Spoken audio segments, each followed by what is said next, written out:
Howdy everyone, it's me once again, the one and only Killer Dan. So this is the month of October, and because of that, I'm going to be doing nothing but spooky related content for this channel. And, granted, I probably would have done it anyway because I like horror movies. Anyway, it's going to be an obscured, low-budget feature. It does star a pretty popular actor, so I guess he has some notoriety. I guess. Anyway, it's The Invincible Ghost. That's the film I'm talking about here, folks. Anyway, of course, as usual, let's talk about the story, shall we, folks? Anyway, yes, we can see that there's this house, and let's just say there's a certain individual that, let's just say there's a certain part of a thing here where there's these series of unsolved murders. So we get to see this character who lives with his daughter and servants since the wife left him is shown to be a murderer. So there you go. Unbeknownst to him, his wife, who became this brain damaged individual in a car accident not long after leaving him, has been visiting the grounds of the house and the sight of her through his windows puts this individual into let's say this kind of translate stance, state of mind, I guess, which makes him homicidal, of course. And yes, of course, those things get pretty crazy, obviously. Let's just say that this get pretty wild. It's a horror movie, after all. Of course, it's supposed to be a touch of the strange. And it shows here. That's definitely the case for this movie, obviously, folks. I'm going to definitely say that. But anyway, I would definitely recommend this because I did thought this was a pretty good movie as a whole. Yes, okay. There's obvious some limitations on what they can do. When I say they, I mean the people who made this movie, of course. Yes, obviously it's not gonna be like super fancy filmmaking here. With some, I guess, some was I'm fine with because when it comes to these low budget films, there's a certain charm for these types of movies.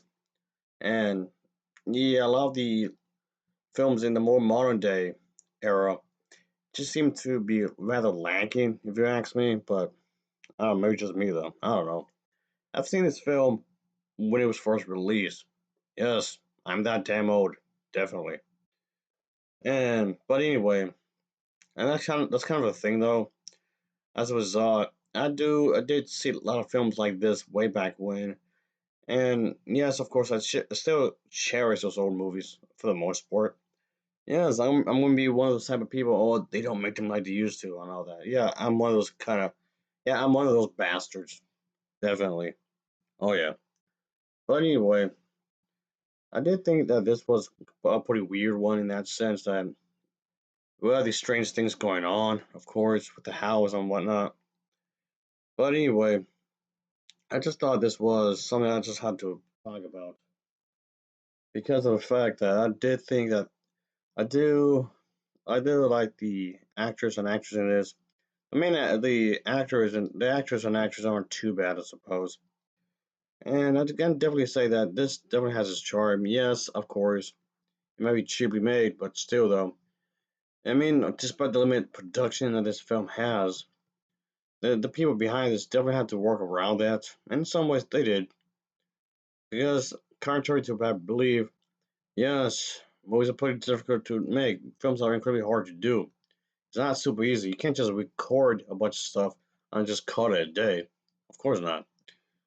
Anyway, but yes, obviously there's this the whole idea where this individual, this doctor who lives in his house with his daughter, like I was saying earlier, and his servants. But of course, he misses his wife that left him. So yeah, there you go.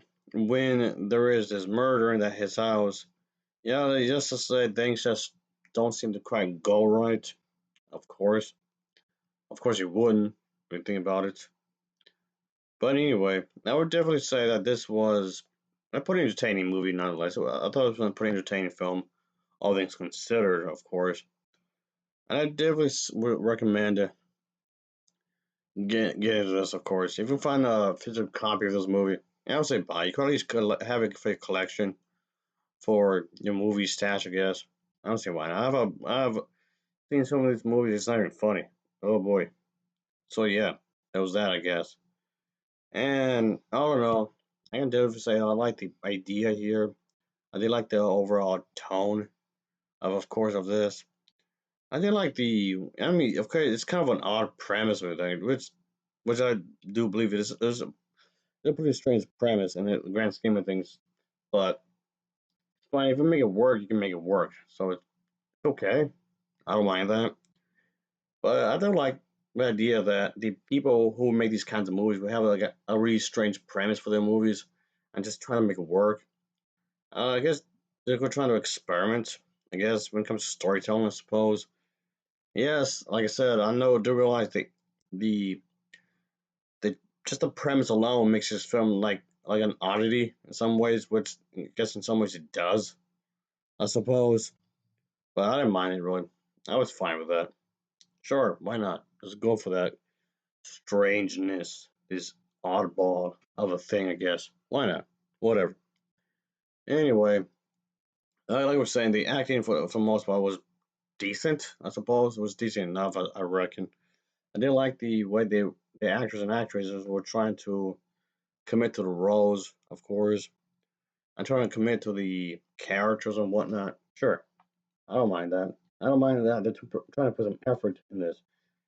Just because there's not that much money put into this movie, like a lot of the more modern stuff, doesn't mean they can't put any less effort. Of course. Oh yeah. Anyway, so I'll give this an overall rating of a 7.0 out of 10. It's a 7.0 out of 10 for me. So of course, as always, thanks for watching and take care. Until next time. See ya. Oh yeah. Later. Mm-hmm.